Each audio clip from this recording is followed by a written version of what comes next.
You know, Luchadors, if you were to take a look at my Nintendo Switch, you'll see that I have spent more time playing Breath of the Wild and Hyrule Warriors than any other game on that console. But tonight, in our main event on Lucha Review, we're going to find out what happens when you put them both together. Tonight, we are playing Hyrule Warriors Age of Calamity, because Ganon is wreaking havoc on the land of Hyrule, and the heroes of Hyrule are putting their hands out for the hot tag. They need our help. They need us to watch their back. So grab your sword, grab your wooden spoons, and tag yourselves in, and let's take on the nerdy and dirty.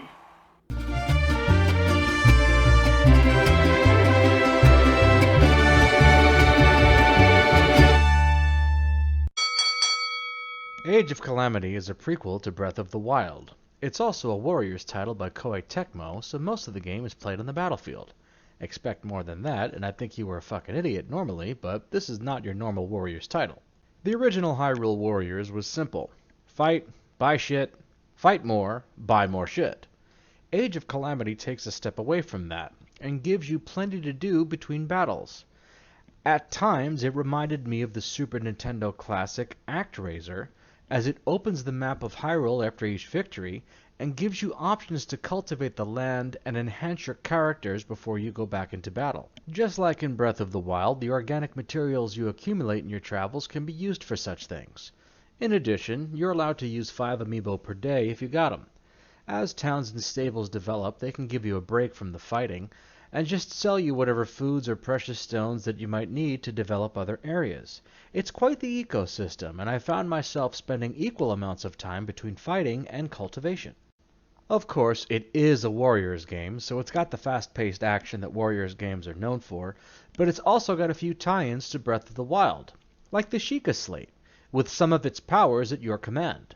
They come in handy if you're overwhelmed, and they also exploit the weaknesses of captains and giant bosses. These weak points are exposed briefly, and they often change, thus challenging your hand-eye coordination in hostile environments. It's no big deal if you fuck up either, because other tie-ins to Breath of the Wild are the flurry attacks you can perform after a perfectly timed dodge, or the wands that command fire, ice, and electricity.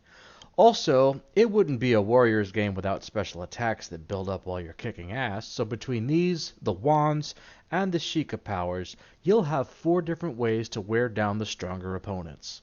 It also pays to explore. If you've got a keen eye, you'll notice that Korok seeds and treasure chests are planted throughout some of the war zones, and the Sheikah powers will help in finding some of them.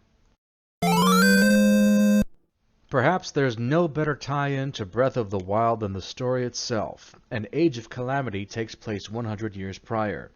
The same beautiful graphics, voice acting, and music will make Hyrule come to life the way you remember, and as you push through the story, you'll have access to the 4 champions and all of Zelda's other companions. The diversity among these characters is a little more pronounced here too. Some of them are heavy hitters, some of them can spread damage over wide ranges, and some of them are versatile, but all of them have a different approach to using the Sheikah powers, and all of them have one unique ability that clearly separates them from their allies.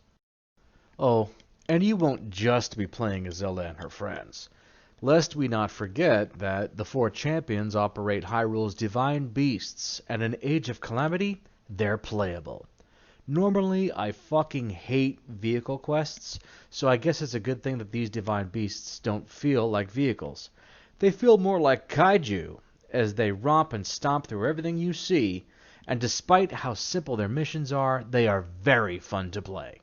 Truth told, this game was just slapped together with terrains and character models from Breath of the Wild, but I'm not going to lie to you and tell you that it doesn't work. I've already put in about 45 hours of game time into this, and I still can't find one bad thing to say about it.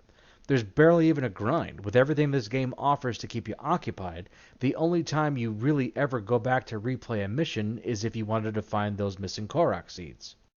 Hands down, bias or not, this game is a fucking champion. It is the perfect bridge between Hyrule Warriors and Breath of the Wild. It won't matter if you only liked one of those 2 games, because Age of Calamity has something for everybody.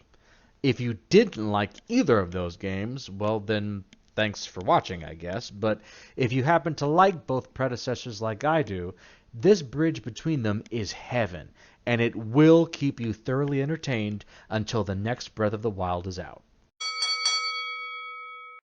And that will do it for this week. Please like and share and subscribe. And as always, thanks for tagging in. Have a great night.